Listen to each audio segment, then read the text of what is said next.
Insan kamil, manusia sempurna. Kalau di Fususul Hikam ada insan kamil, ada insan hayawan, manusia sempurna, manusia hewan.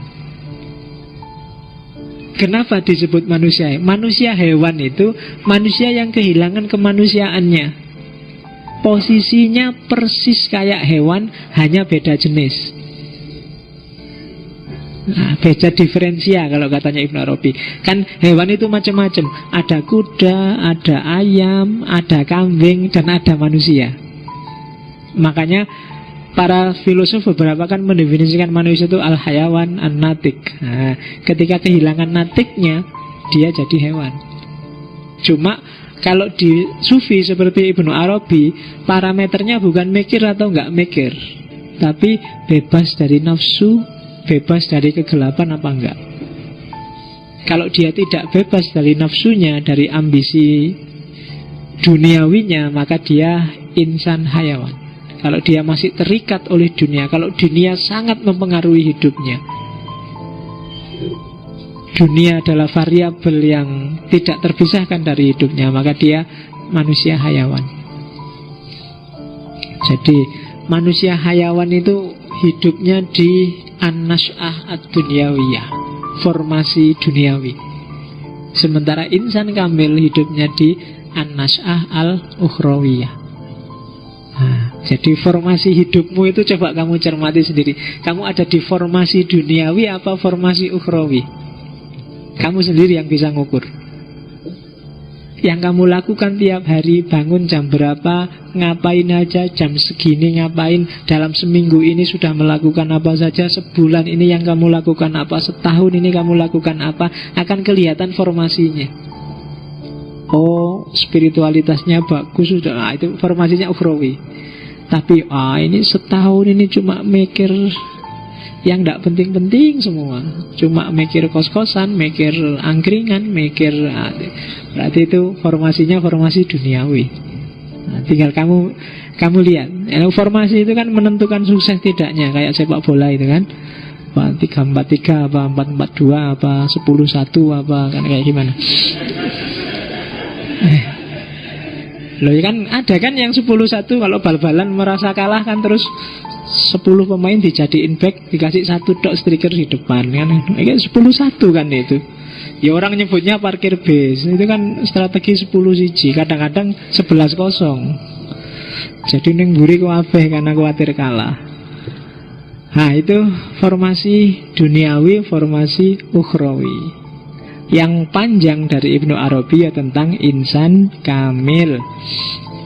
Jadi insan kamil adalah manusia yang sempurna, baik jasmaninya atau rohaninya. Sempurna jasmaninya berarti dia sempurna mengemban tugas memelihara alam semesta sebagai khalifah. Dan sempurna rohaninya berarti dia memanifestasikan diri sebagai cerminnya Allah secara utuh. Kalau dia ngomong, yang ngomong Allah. Kalau dia jalan, yang jalan Allah. Takhallaq bi ahlakillah dan yang sejenis itu. Dialah insan kamil. Jadi rohaninya adalah Allah dan jasmaninya adalah alam semesta. Karena manusia adalah mikrokosmos. Itulah insan kamil. Yang bisa kayak gini katanya Ibnu Arabi ya para nabi, para rasul, para wali, para sufi, atau orang-orang tertentu yang diberi anugerah oleh Allah. Oke, ya memang agak panjang kita untuk jadi insan kamil. Nanti konsepnya Ibnu Arabi akan disempurnakan oleh Al-Jili. Dan Al-Jili nanti menginspirasi Iqbal. Semoga kita nanti ada sesi untuk ketemu Iqbal ketika ngomong filsafat Islam yang era modern. Karena Iqbal termasuk pengagumnya Ibnu Arabi. Beberapa filosof muslim modern, Iqbal Abduh itu termasuk yang pengagumnya Ibnu Arabi. Nah, cirinya apa sih insan kamil itu? Kalau Ibnu Arabi menyebut Yang jelas orang yang jadi insan kamil, dia ngerti apa enggak, diakui apa enggak, maka dia adalah seorang wali sufi. Ciri pertama adalah orang yang menjadikan Allah sebagai pelindung. Berarti insan kamil tidak pernah minta-minta, tidak pernah minta tolong pada siapapun atau apapun selain Allah. Kalau masih minta-minta pada yang lain, dia masih belum insan kamil. Yang dia yakin yang hanya melindungi Allah, maka perlindungan yang dia cari hanya perlindungan dari Allah. Kebutuhan yang dia minta adalah kebutuhan dari Allah. Itu ciri pertama. Ya kayak kita kan masih jauh, berarti kan kita masih sering minta orang tua, minta tolong teman, minta kebijaksanaan dosen. Nah, itu berarti bukan insan kamil. Kan biasa kan, Pak, minta kebijaksanaannya, Pak. Saya semester ini jarang masuk, Pak. Itu kan. Itu minta kebijaksanaan apa minta ketidakbijaksanaan? Nah, kalau kebijaksanaan malah kamu tidak lulus. Tapi kalau kamu minta saya tidak bijaksana, baru kamu lulus. Oke. Yang kedua, insan kamil pasti dia mencintai Allah. Kemudian ingin memanifestasikan sifat-sifat Allah. Sabar, penyayang, pemaaf. Insan kamil pasti. Tapi yang kemerungsung, ngamuan, dikit-dikit matanya melotot, nah itu berarti belum, masih jauh. Harus latihan lagi. Tidak gampang sabar itu. Tidak suka itu wajar. Tidak apa-apa kamu tidak suka, tapi jangan tidak sabar. Saya tidak suka BBM naik, tapi bukan berarti terus kamu ngamuk-ngamuk. Ketika kamu ngamuk-ngamuk, mungkin yang lain gak terlalu rugi, kamu sendiri yang dapat rugi banyak, khususnya secara spiritual. Kenapa? Ketika begitu kamu ngamuk-ngamuk, perilakumu gak terkontrol, ucapanmu juga tidak terkontrol. Nafsunya yang dominan, kalau menurut Ghazali namanya nafsu amarah. Orang yang kena nafsu amarah itu akalnya mati, hatinya mati. Boleh demo tapi jangan sambil marah. Isora ya? Nggak tahu saya, tapi usahakan jangan sambil marah. Kritikan nggak apa-apa, teriak nggak apa-apa. Susah ya teriak tapi nggak marah itu ya. Tapi ya usahakan pokoknya batinmu jangan marah deh. Dan jangan benci pada siapapun. Bencilah kebijakannya, keputusannya, perilakunya, tapi jangan orangnya. Itu yang latihannya berat. Saya mungkin juga tidak bisa, tapi ya harus latihan. Kenapa harus latihan? Karena kita ilaihi roji'un. Hidup kita itu harus selangkah demi selangkah, dikit-dikit semakin dekat pada Allah. Jangan serta-merta, oh tidak bisa Pak, berat terus ditinggal. Tidak. Harus latihan dikit-dikit. Malayudroku kulluhu, layudroku kulluhu. Yang nggak bisa dicapai semuanya, ya jangan ditinggal semuanya. Latihan dikit-dikit aja, pelan-pelan. Pas lagi marah, ingat tidak apa-apa. Astagfirullah, aku kok marah. Tetap nggak setuju, tapi jangan marah deh. Kan gitu. Oke, yang ketiga, orang yang kalau ada apa-apa selalu ingin kembali pada Allah. Ya manifestasinya adalah tobat, istighfar.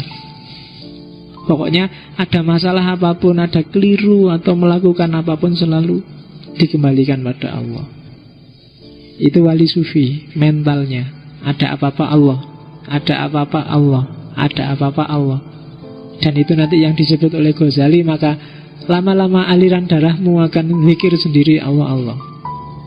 Dan kalau di Ibnu Arabi, kalau kamu baca tentang wali-wali, orang yang aliran darahnya zikirnya adalah Allah, dia akan nyampe karomah level 19. Karomah itu ada levelnya. Karomah level 19 adalah orang yang sampai level kun.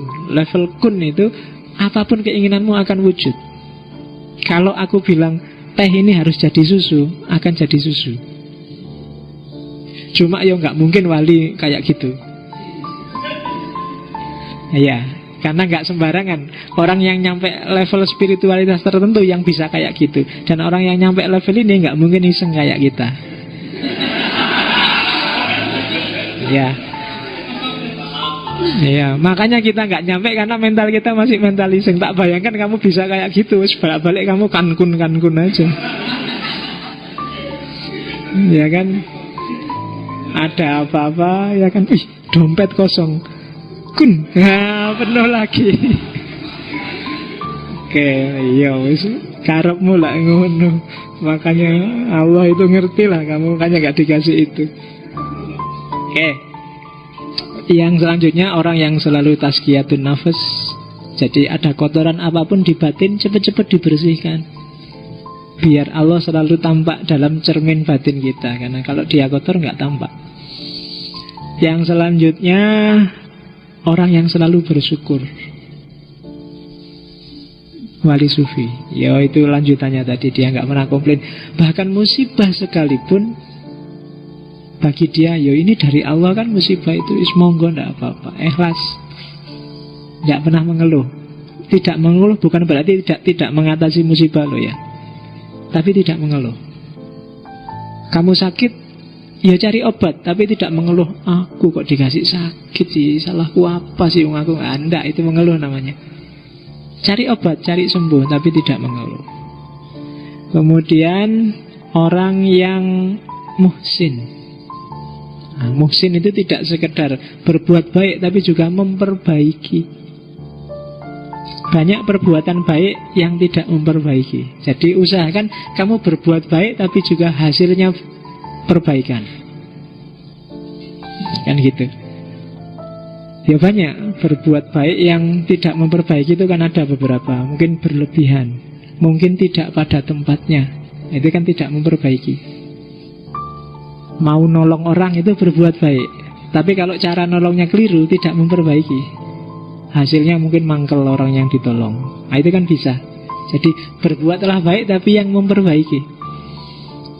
Ngaji kayak gini itu kan berbuat baik, tapi usahakan dia memperbaiki.